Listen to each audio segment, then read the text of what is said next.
오늘 은혜 받으신 하나님의 말씀은 누가복음 14장 25절에서 35절의 말씀입니다. 10절 정도의 말씀이라서 저 한 절, 여러분 한 절 이렇게 교독하시도록 하겠습니다. 제가부터 읽겠습니다. 수많은 무리가 함께 갈새 예수께서 돌이키사 이르시되 물은 내게 오는 자가 자기 부모와 처자와 형제와 자매와 더욱이 자기 목숨까지 미워하지 아니하며 능히 내 제자가 되지. 누구든지 자기 십자가를 지고 나를 따르지 않는 자도 능히 내 제자가 되지 못하리라. 너희 중에 누가 망대를 세우고자 할진대 자기의 가진 것이 준공하기까지에 족할는지 먼저 앉아 그 비용을 계산하지 아니하겠느냐. 그렇게 아니하여 그 기초만 쌓고 능히 이루지 못하면 보는 자가 다 비웃어 이르되 이 사람이 공사를 시작하고 능히 이루지 못하였다 하리라. 또 어떤 임금이 다른 임금과 싸우러 갈 때에 먼저 앉아 1만 명으로서 저 2만 명을 거느리고 오는 자를 대적할 수 있을까 헤아리지 아니하겠느냐. 만일 못할 터이면 그가 아직 멀리 있을 때에 자신을 보내어 화친을 청할지니라. 이와 같이 너희 중에 누구든지 자기의 모든 소유를 버리지 아니하면 능히 내 제자가 되지 못하리라. 소금이 좋은 것으나 소금도 만일 그 맛을 잃으면 무엇으로 짜게 하리요. 함께 읽겠습니다. 땅에도 걸음에도 쓸데없어 내버리느니라. 들을 귀가 있는 자는 들을지어다 하시니라. 아멘. 저는 이 말씀을 가지고 진짜 가치를 알 때 진짜 가치를 누릴 수 있다라는 제목으로 잠시 말씀을 나누려고 합니다. 여러분, 제가 문제 하나 낼게요. 사랑의 반대말이 뭘까요? 여러분, 보통 대부분의 많은 사람들은 사랑의 반대말을 미움이라고 생각을 합니다. 그러나 미움은 사랑받고 싶기 때문에 생기는 마음이에요. 만약 누군가에게 전혀 관심이 없으면 그 상대에 대한 기대감도 없습니다. 그렇죠? 기대감이 없으면 사실 미움조차도 생기지가 않아요. 그래서 사랑의 반대말은 무관심이다라고 이야기를 합니다. 그런데 사랑을 하면 내가 사랑하는 사람이 다른 상대를 바라볼 때에 여러분 반드시 질투가 생긴다고 합니다. 그런 마음이 생기면 사랑이다라고 해요. 그래서 이렇게 어떤 책에 보면은 사랑과 관심의 차이가 뭘까라고 했을 때 그 상대방이 다른 상대에게 관심을 가질 때 질투가 생기면 그거는 사랑이다라고 이야기를 하기도 합니다. 성경은 하나님을 사랑의 하나님 또 질투의 하나님을 같은 개념으로 말합니다. 여러분 출애굽기 20장 5절 말씀에 보시면은 하나님이 사랑하시는 우리가 다른 대상을 바라보면 뭐라고 말씀하시냐면 내가 질투한다라고. 너희가 다른 대상을 바라보는 건 나를 미워하는 거라고 말씀을 하고 계신다라는 겁니다. 오늘 본문은 이런 사랑의 연속성상이 있다라고 생각하시면 좋을 것 같습니다.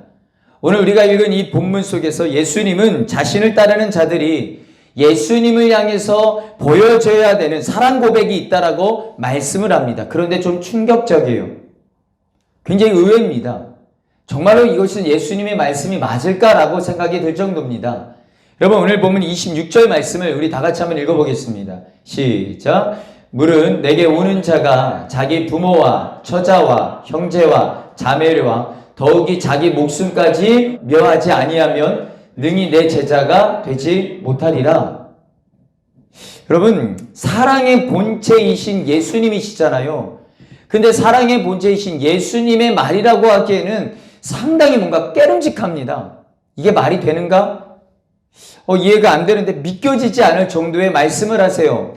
우리가 마땅히 사랑해야 되는 부모, 처자식, 형제, 심지어 자신까지도 미워해야 된다라고 말합니다. 이것이 사랑의 본체이신 예수님의 말씀이다라는 거예요. 그런데 여러분 이 말씀은 문자적으로 적용해서는 절대로 안 되는 말씀입니다. 이 말씀은 정확하게 말하면 우리가 하나님께 드리는 그 사랑을 보고선 우리의 부모님이, 처자식이, 형제가 그가 나를 미워한다고 느낄 정도가 되어야 된다라는 것입니다. 좀 어렵습니까? 쉽게 설명하면 이런 거죠. 아빠, 엄마는 자기를 미워한다고. 예, 이렇게 생각을 해요. 아빠, 엄마는 나를 미워해. 부모님은 미워한 적이 없거든요. 근데 왜 그렇게 생각하는가? 하나예요. 아빠, 엄마는 오빠만 사랑해. 이거예요. 아이쿠야. 아이쿠야. 딱 이 비유예요. 여러분 생각해 보세요. 무슨 말이냐면 그냥 부모님은요, 오빠를 유난히 사랑한 건데 그냥 그 모습을 통해서 자신을 미워한 거라고 생각한다라는 거예요. 부모님은 그 사람을 미워한 적이 없거든요. 그런데 단순히 오빠를 보니까 오빠를 유난히 사랑하는 그 모습을 보면서 나를 미워하는 거라고 생각한다라는 거예요. 즉, 그 누구하고도 비교되지 않는 사랑이 하나님께 드려져야 된다라는 겁니다. 이 말씀은. 자, 그렇다면 여러분, 왜 이것이 합당한가? 하나님께서 저와 여러분을 절대로 그렇게 사랑하셨기 때문이다라는 겁니다. 이제 다음 주면은 여러분 성탄절이에요. 여러분, 성탄절의 고백이 무엇일까요? 성탄의 고백. 여러분, 하나님이 가장 사랑하는 아들을 세상을 향해 주셨다라는 거잖아요. 하나님이 세상을 이처럼 사랑하사 독생자를 주셨으니, 그렇죠? 여러분, 하나님의 사랑이 결국은 아들을 세상에 보내게끔 만들었다라는 겁니다. 그리고 그 아들이 세상에 오셔서 십자가에 죽으셨다라는 것이 복음이에요. 여러분, 그 정도로 하나님이 저와 여러분을 사랑하셨기 때문에 당연히 너희도 그런 사랑을 드리는 것이 마땅하다라는 겁니다. 자, 오늘 예수님께서 강조하는 것이 바로 그거예요.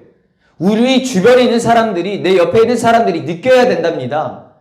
우리가 하나님께 드리는 사랑이 가족에게 주는 사랑보다, 내 처자식에게 주는 사랑보다, 형제에게 주는 사랑보다 비교가 되지 않을 만큼 절대적인 사랑이 하나님께 드려져야 된다라는 말이에요.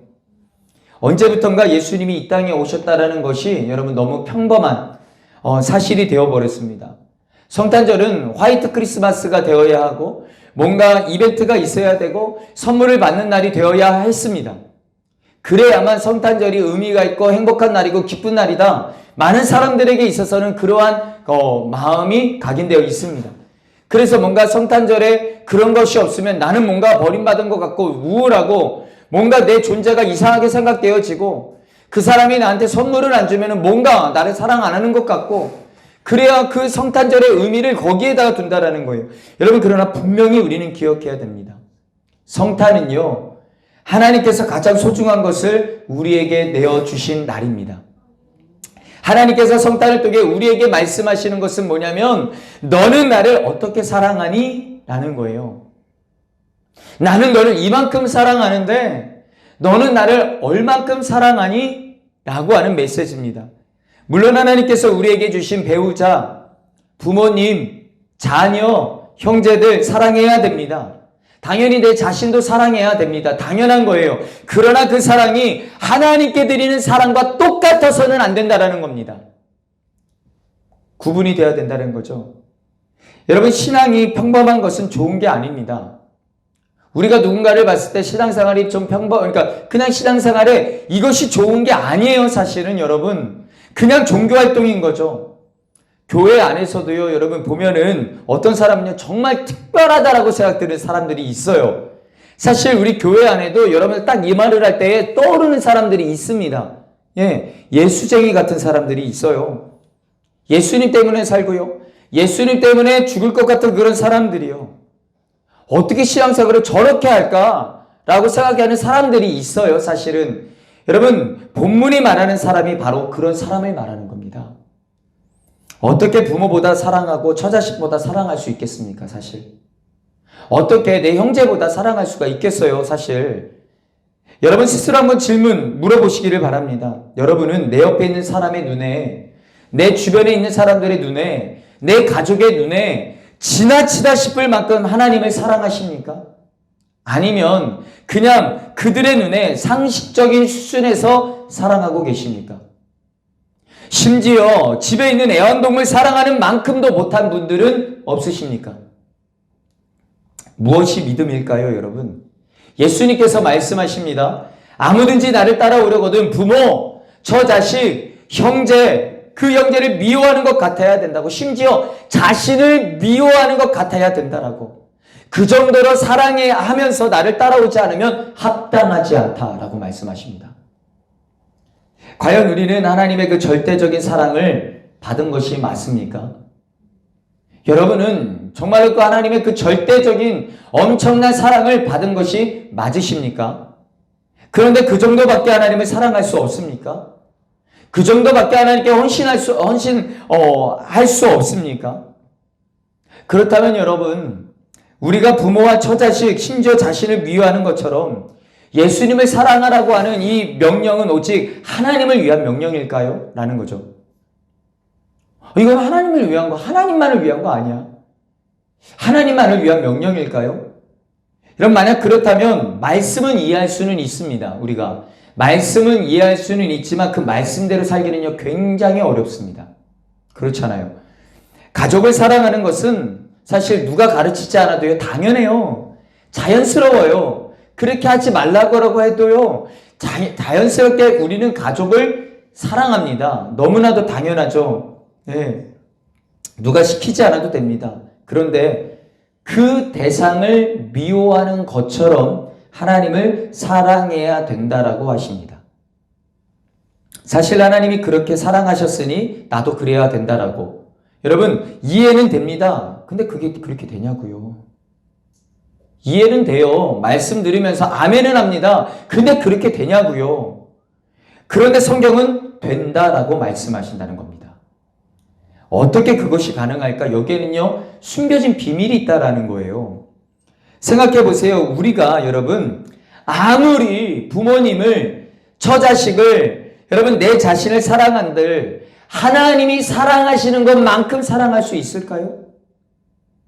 생각해 보세요. 우리가 사랑해서 아무리 많은 것을 해줄 수 있다라고 한들 여러분 하나님이 해줄 수 있는 만큼 해줄 수 있을까요? 불가능합니다. 무슨 말이냐면 누군가를 사랑한다라는 것은 단순히 그 사람만 사랑하는 게 아니에요, 여러분. 진짜 사랑하면은요, 그 사람의 모든 것을 사랑하게 됩니다. 여러분 그런 말 있잖아요. 처가 예쁘면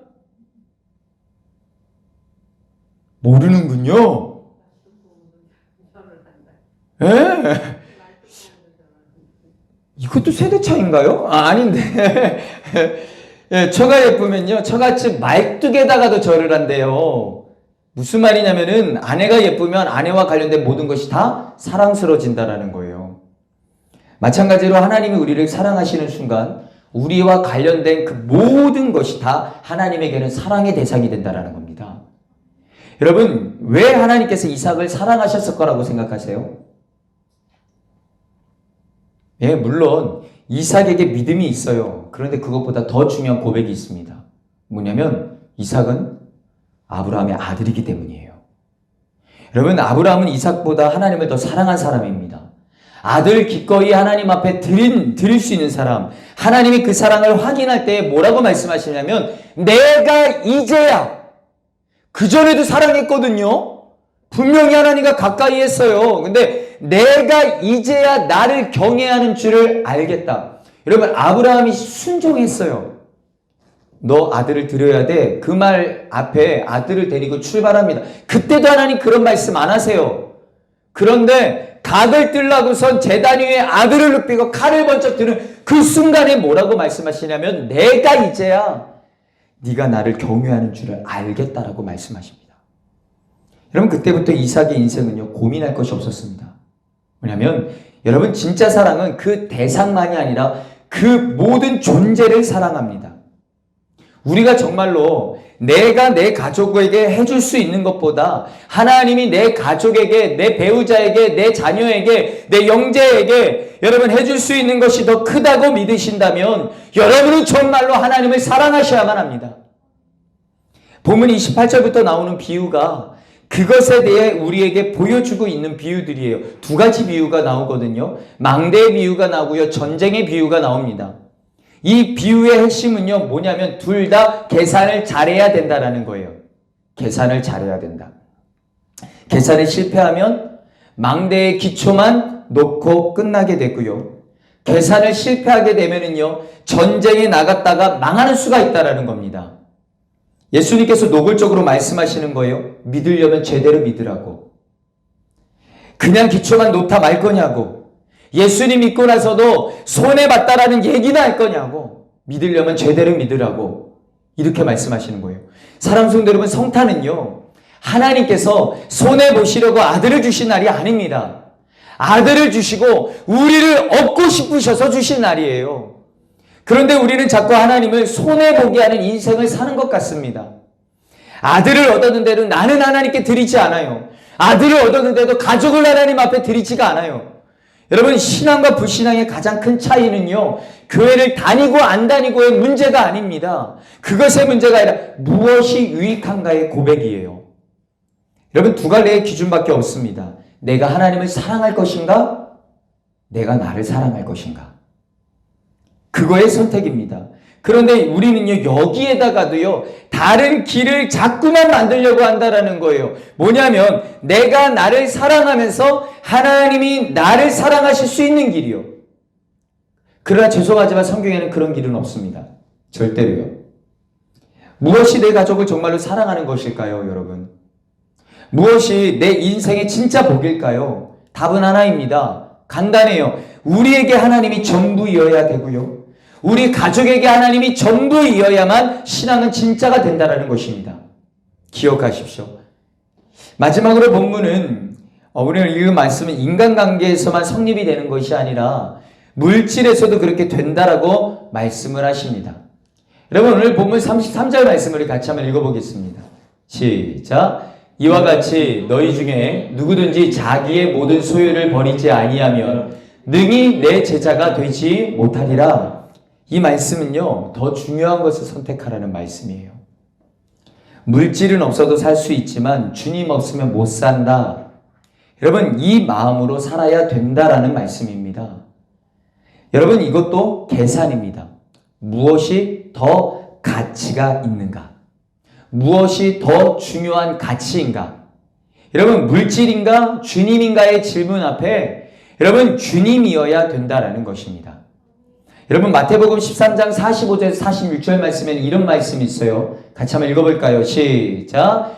또 천국은 마치 좋은 진주를 구하는 장사와 같으니 극히 값진 진주 하나를 발견하매 가서 자기의 소유를 다 팔아 그 진주를 사느니라. 아멘. 이 비유의 핵심은 어느 날 아버지가 나갔다 들어왔는데 집을 팔겠다라는 거예요. 땅을 팔겠다라는 거예요. 집안에 돈 될 만한 것들을 다 팔겠다라는 거예요. 왜냐하면 이유는 하나입니다. 진주 하나 사겠다라고.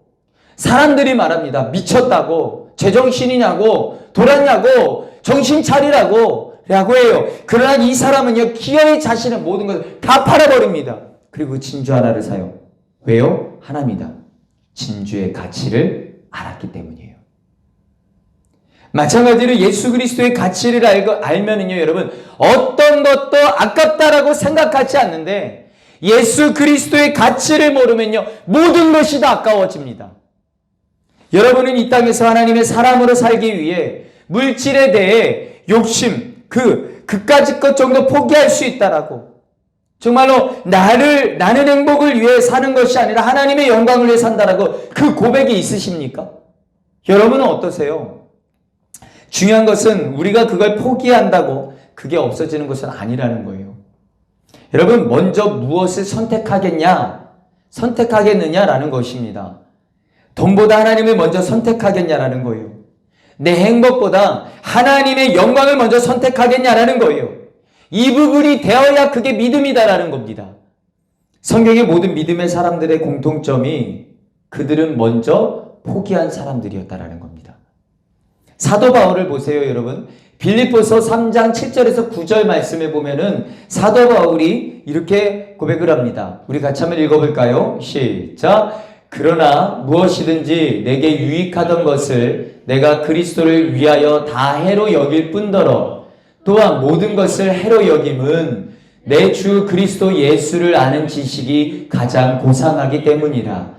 내가 그를 위하여 모든 것을 잃어버리고 배설물로 여김은 그리스도를 얻고 그 안에서 발견되려 함이니. 바울의 핵심은 세상의 것보다 먼저 주님을 잡아야 된다라는 것입니다. 왜냐하면 주님이 더 가치 있는 분이니까요. 더 중요한 분이니까요. 사도 바울은 그것을 알았습니다. 생각해 보세요, 여러분. 우리 청년들, 연애할 때, 여러분, 돈 쓰는 것이 아깝다라고 생각을 합니까? 신기해요. 결혼도 안 했거든요. 내 식구도 아니에요. 그런데 연애할 때 보면은요, 돈 1도 안 아까워요. 죽도록 일해서요, 그거 하나 그 사람 사주는 게 그렇게 행복해요. 그쵸? 우리가 저 말씀에 왜 부담스러운지 아십니까? 우리에게 주님이 그렇게 가치 있다고 느껴지지 않기 때문이다라는 거예요. 주님 한 분만으로 충분합니다라는 마음이 있으면요, 뭐를 드리는 게 아깝다라고 생각하겠습니까? 심지어 아브라함처럼 자식을 드리는 게 뭐가 아깝겠습니까? 뭐가 불편하겠습니까? 여러분, 주님께서 말씀하세요. 모든 것을 상대화시키는 절대 가치가 주님이어야 한다라고요. 그렇다면 이것이 우리에게 손해가 될까? 아니라는 겁니다.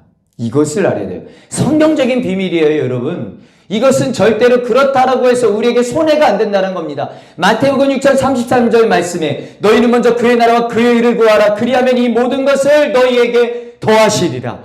여러분, 엄청난 말씀이에요. 우리가 주님을 선택했더니 우리의 모든 것을 주님께서 더하여 주시겠다라고 약속하시는 겁니다. 여러분, 주님은 신실하신 분이세요. 주님이 약속하신 것은 반드시 지키십니다. 여러분, 어떤 방법으로도 우리의 삶 가운데 채우세요. 여러분, 저는 제 인생을 하나님 앞에 다 드렸습니다. 다 올인했어요. 사실 내가 생각했던, 그러면 내가 좀 부유해야 되고 내가 좀 돈 때문에 걱정을 좀 드려야 되고 하는데 그거는 아니에요. 제 생각을 해봤습니다. 뭘까? 여러분, 제가 우리 아내랑 그런 얘기를 한번 한 적이 있었어요. 진짜 가장 큰 감사는요, 다른 것이 아니라 안 아픈 게 감사한 거예요. 여러분, 자식이 한 명이 아프잖아요? 온 집안이 올스톱이 됩니다. 진짜 쉽지가 않아요. 올스톱이에요. 누군가가 한 명이 딱 그렇게 되잖아요? 그러면요, 뭐 돈 여지까지 벌어놓은 거, 여러분, 아무리 백만장자래 다 소용없어요. 끝입니다. 봤더니 그렇게 아프지 않아. 그렇게 잘 자랐어요. 하나님께서 그 어떤 것보다 우리 가정을, 우리 자녀들을 그렇게 우리 안에 굉장히 튼튼하게 하나님께서 튼튼하게 해주셨어요. 주여 할렐루야. 얼마나 감사한지. 하나님께서 그런 복을 주시더라고요. 모든 것을 나에게 도와여 주셨구나. 우리가 주님을 선택했더니 우리의 모든 것을 도와여 주시는 거야. 그 길로 가라는 겁니다. 돈을 잡다가, 성공을 잡다가, 사람을 잡다가, 행복을 잡다가 주님을 놓치는 어리석은 자의 길로 걸어가지 말고 먼저 주님을 잡고 주님 주시는 물질, 주님 주시는 성공을 누릴 수 있는 사람이 되라 라는 말씀입니다. 성탄을 앞두고 우리는 스스로에게 물어봤으면 좋겠습니다. 나는 정말로 주님을 사랑하는가? 나는 정말로 어느 정도까지 주님께 드릴 수 있는가? 이제 말씀을 정리하려고 합니다. 다음 주는 예수님께서 사람의 몸을 입고 이 땅에 오신 날을 기념하는 성탄절입니다. 많은 사람들이 그래요. 목사님, 12월 25일이 정말로 예수님이 탄생하신 날입니까? 아닙니다. 12월 25일은 예수님이 태어나신 날이 아니에요. 그것을 기념하기 위한 날이에요. 그래서 이단들이 이걸 가지고 자꾸 하니까 우리는 할 말이 없는 거예요. 12월 25일이 아십니까? 아닌데. 맞아요. 12월 정확하게 25일은 예수님이 탄생하신 날은 아닙니다. 그것을 기념하기 위한 성탄절. 여러분, 우리에게 굉장히 기쁜 날이지만 역설적으로 예수님에게는 아닙니다. 그렇잖아요.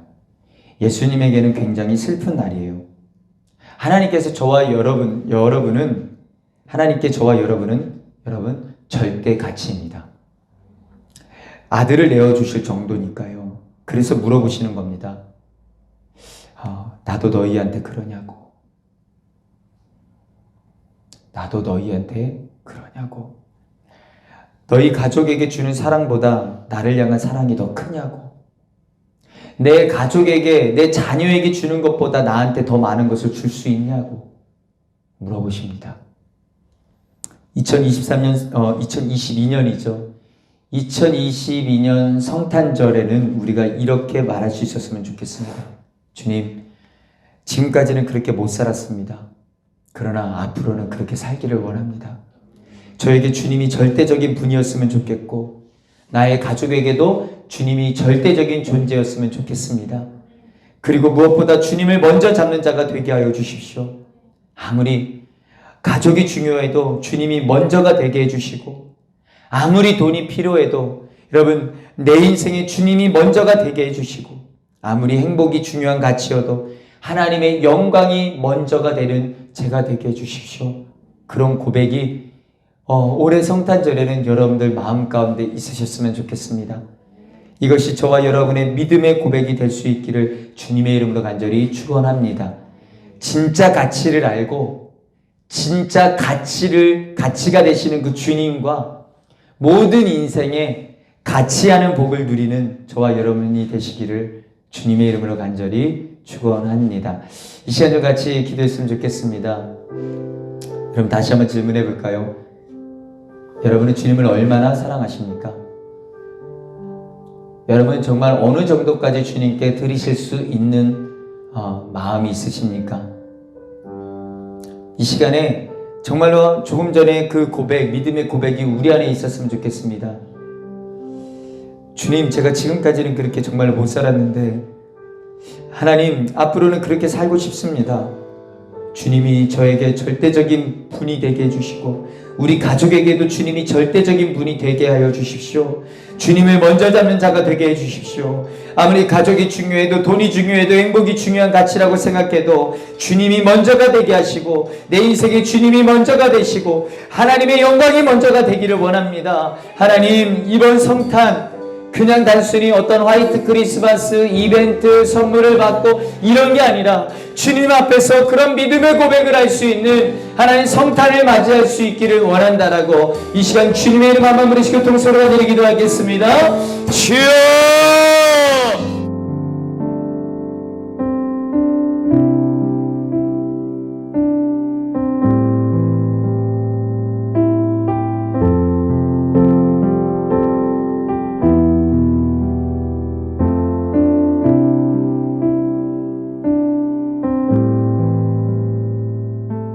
이제는 우리를 죄악 가운데 보내신 예수 그리스도의 크신 은혜와 하나님 아버지의 무한하신 사랑과 성령의 감동과 만대주 교통 충만하심이 하나님 오늘도 주님께서 허락해 주신 그 은혜 안에서 하나님께서는 우리의 인생 가운데 우리 가족 가운데 절대적 가치임을 우리가 고백하며 정말로 그렇게 하나님의 나라를 위하여 살아가겠노라 결단하며 주님 바라보며 나아가는 사랑하는 주의 백성들 머리 위에 필리핀 예수 이름교회 제2성전 위에 우리 예수 이름교회 위에 이제부터 영원토록 함께하시기를 간절히 축원하옵나이다.